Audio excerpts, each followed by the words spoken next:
सभी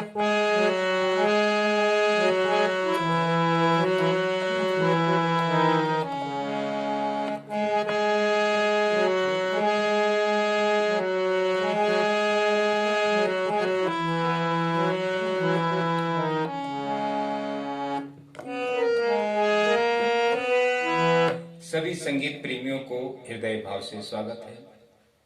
दोस्तों, आज हम इस सॉन्ग को इसके ओरिजिनल स्केल पर सीखेंगे और इसके पहला इसके थाट के विषय में समझेंगे। और ये देखें दोस्तों, ये हमने सफेद 3 से लिया है सरगम। तो आपको सफेद 3 से हारमोनियम पर इसको बजाना है, कीबोर्ड, हारमोनियम, इस स्केल से। और आपको ज़्यादा गायकी नहीं करना है, जोर से थोड़ा मन में बोलकर आपको बजाना है। अच्छा, हम थाट क्या बजाएंगे दोस्तों? बिलावल और कल्याण, 2 थाट बजाएंगे। तो कल्याण में आपका तीव्र मा आ जाएगा और बिलावल में आपका शुद्ध मा आ जाएगा। तो अब सब हमने तीव्र मा भी लिया है और शुद्ध मा भी लिया है। तो ये आपको मंत्र में आपको पा तक आना है और तार सप्तक के 7 तक, आगे नहीं जाना है। तो ये चीज़ें आपको फिंगर से एक्सरसाइज कर लेना है और ये स्क्रीन आपको लेना है। तो ये मैं आपको थोड़ा प्ले करके बताऊंगा।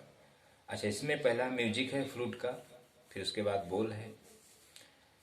और अच्छा, ये भी आपको स्क्रीन लेना है। अच्छा दोस्तों, जैसे हमारी जो उम्र 40 क्रॉस हो जाती है तो हमारी जो नज़र है ना, मोबाइल के स्क्रीन पे जरा सही से दिखता नहीं है, तो हम लोग कंफ्यूज हो जाते हैं। तो एक इसका चश्मा आता है नज़दीक का।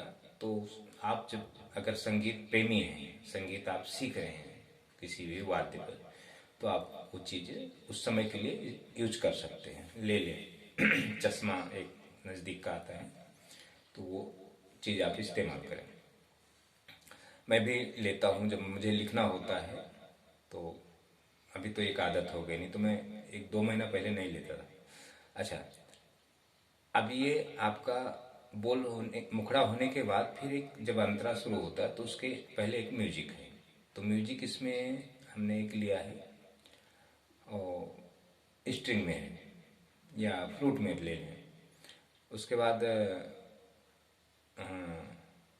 फिर अंतरिका बोल है, कभी कभी मेरे दिल में ख्याल आता है।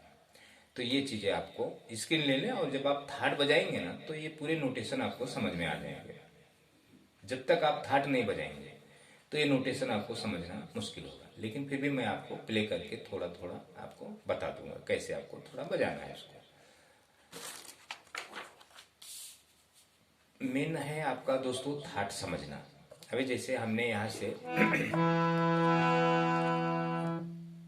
यहाँ से इस स्केल से हमने सा लिया है, यानी सरगम हमें बजाना है। तो ये जो सरगम जो हम आपको बताते हैं थाट, तो ये आपका आपका एक मार्ग है।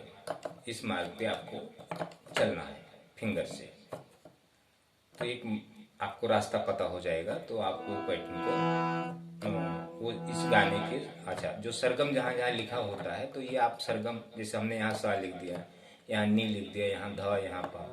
तो ये चीज़ें आपको समझना है कि ये मेरा नी है, ये धा है, ये पा है, ये सा है, ये रे है, ये गा है, ये शुद्ध माँ है, ये तीव्र माँ है, ये पा है।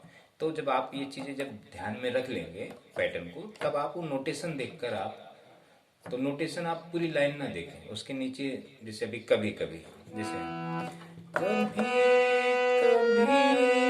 इतना ऐसा देखें, थोड़ा थोड़ा मिलाएं उसको, आप बजाने की कोशिश करें। अच्छा, अब हम ले लेते हैं पहला थाट। तो कल्याण और बिलावल तो जल्दी जल्दी बजा लेते हैं, समझ लेते हैं। सा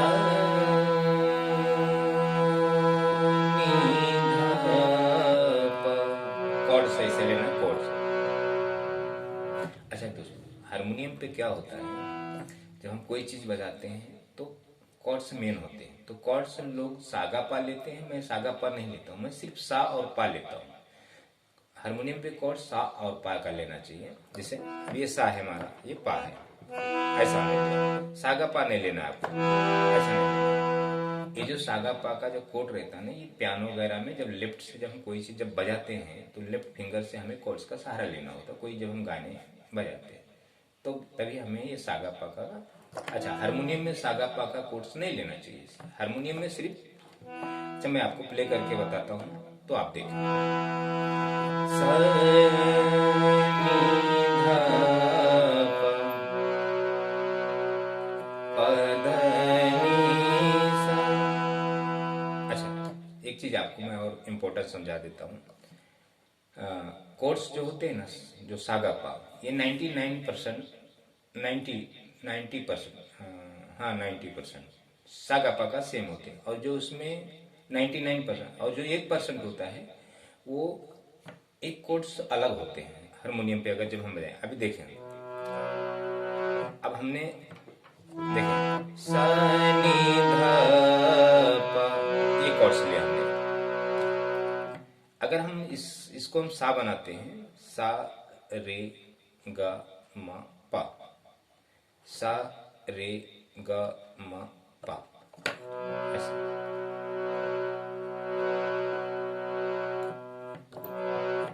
अभी हमने सा नी धा पा, तो हमें इसको सागा पा बजाना है।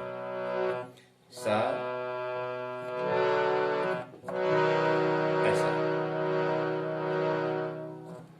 तो ऐसा हम कोड मिलेगा। अच्छा, अब हम लेते हैं सा नी धा पा प ध नी सा, ऐसा कोड आएगा। फिर सा रे गा मा पा, ये कोड।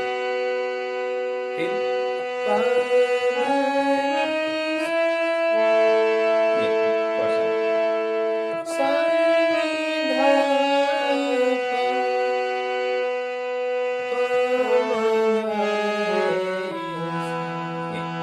आपका कल्याण मिलावल हो गया। अच्छा, आप कल्याण ले लेते हैं। सा नी धा प ध नी सा, सा रे गा मा पा, ये मा हमने लिया, ये शुद्ध मा है, ये तीव्र मा है। प ध नी सा, आप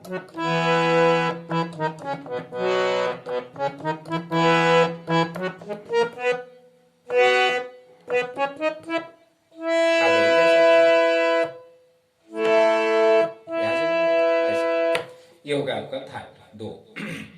अच्छा, अब हम क्या करते हैं, पहले म्यूजिक ले लेते हैं। फ्लूट का म्यूजिक है, तो ये जरा म्यूजिक दोस्तों, हारमोनियम पे तो बजाना बहुत मुश्किल होता है। अच्छा, ये हारमोनियम है सादा, तो इस पर उतना इसकी जो सुर है ना उतना आपको अच्छा नहीं सुनाई देगा। ये वोकल के लिए है एक्चुअली, सिर्फ मैं अपने लिए रखता हूँ। मैं अभी स्टूडेंट के लिए नहीं देता हूँ, सिर्फ अपने लिए, वोकल के लिए। इंस्ट्रूमेंट बजाने के लिए जो जब हमें कहीं बाहर प्रोग्राम वगैरह में जब बजाना होता है तो हम जर्मन रीड का इस्तेमाल करते हैं। अच्छा, शिक्षा देने के समय हम जर्मन रीड का नहीं लेते हैं दोस्तों, या कपलर या जर्मन रीड, क्योंकि जब सीखने वाला जो व्यक्ति होता है, जब वोकलिस्ट हो, जब वोकल का जब रियाज साधना करता है तो उसको सादा हारमोनियम दी जाती है। महंगे हारमोनियम नहीं, कपलर नहीं, जर्मन रीड नहीं, देसी नहीं, तो उसके लिए सिर्फ एक ही हारमोनियम सादा मेल। अच्छा, अब ये हो गया आपका। अब म्यूजिक ले लेते हैं। यहां से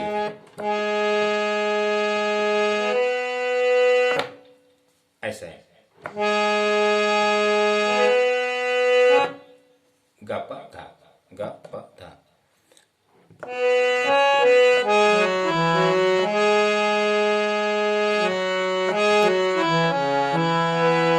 ये आपका फ्लूट का म्यूजिक हो गया। वापस देखें,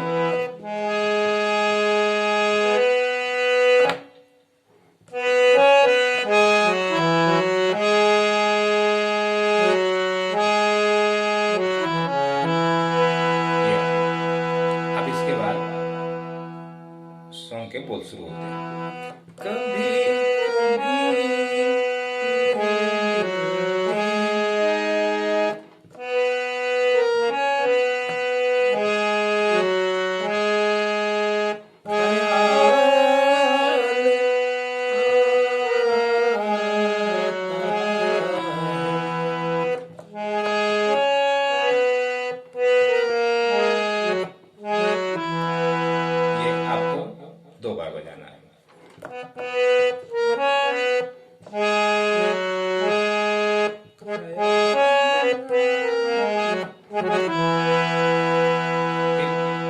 कि जैसे तुझको,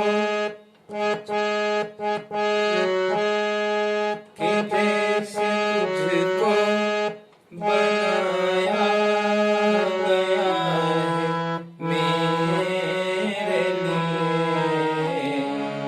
ये लाइन देखिए वापस से।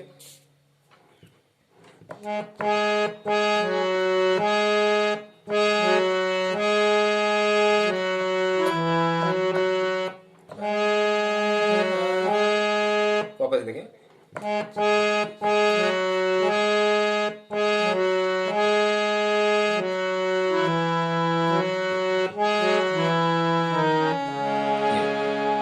ये लाइन होगी। फिर उसके बाद तो अब से पहले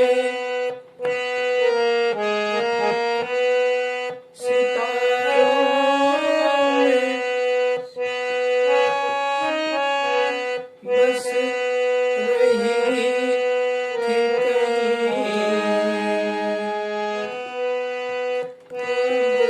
देखिए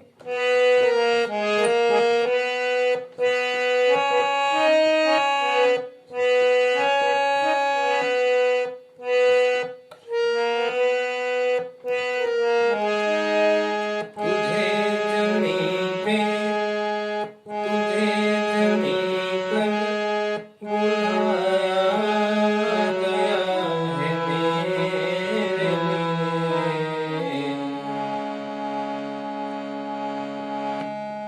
कभी कभी मेरे दिल में ख्याल। ये आपका मुखड़े का बोल हो गया। अच्छा, अब ले लेते हैं अंतरे का बोल। तो अंतरे के बोल जो है दोस्तों, इसके पीछे एक हाँ एक अंतरे मुखड़े का बोल जब लास्ट में बजता है ना, तो ऐसे कभी कभी जैसे मेरे लिए, कभी कभी इतना बजे, फिर आपको एक फिर यही चीज स्ट्रिंग में बजता है।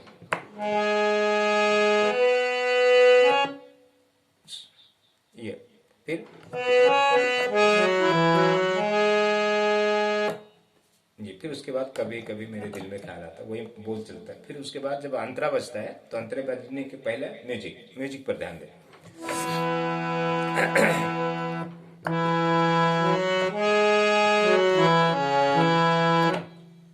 देखें वापस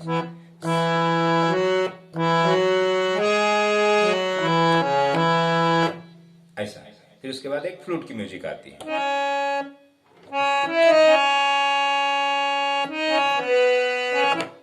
ऐसा। फिर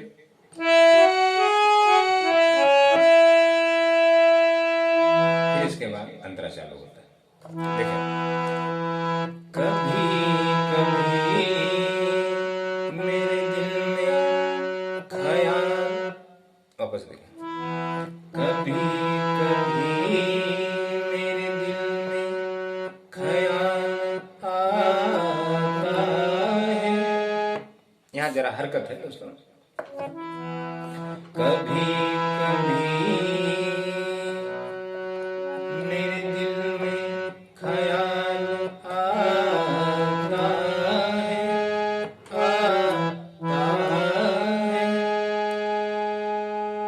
कि जैसे बजती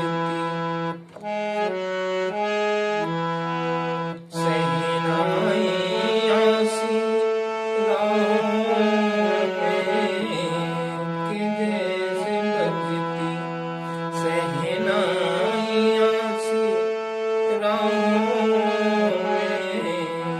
वापस दें।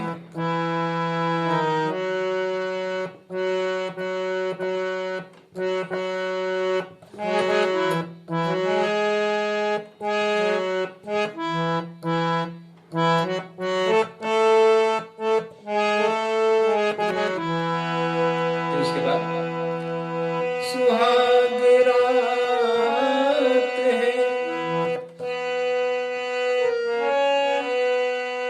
घूंघट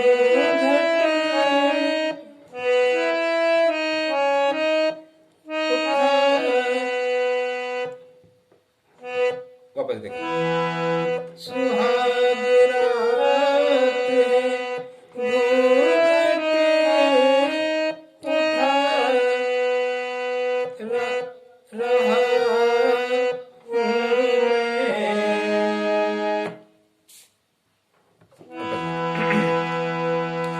कभी कभी मेरे दिल में ख्याल आता है कि जैसे बजती सहनाइयाँ सिराओं में सुहाग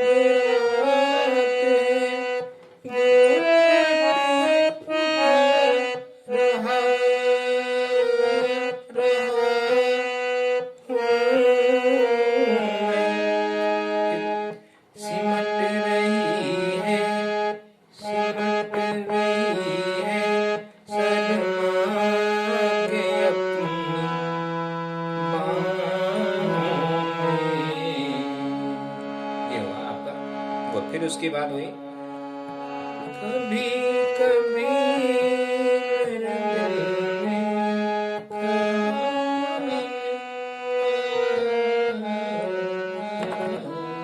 अच्छा दोस्तों, ये जो हम जो गाने जो हारमोनियम पर बजाते हैं, तो दोस्तों ऐसा तो हारमोनियम पे एक्चुअली गाने तो नहीं सीखी जाती है। गाने बजाना कब सिखाई जाती है? जब आप वोकलिस्ट हो जाएं तो थोड़ा पैटर्न आपको। तो गाने हारमोनियम पर कब अच्छे बजेंगे आपसे? जब आप खुद वोकलिस्ट होंगे, आपको संगीत की उत्पत्ति होगा आपके अंदर और आप अच्छी गायकी करेंगे।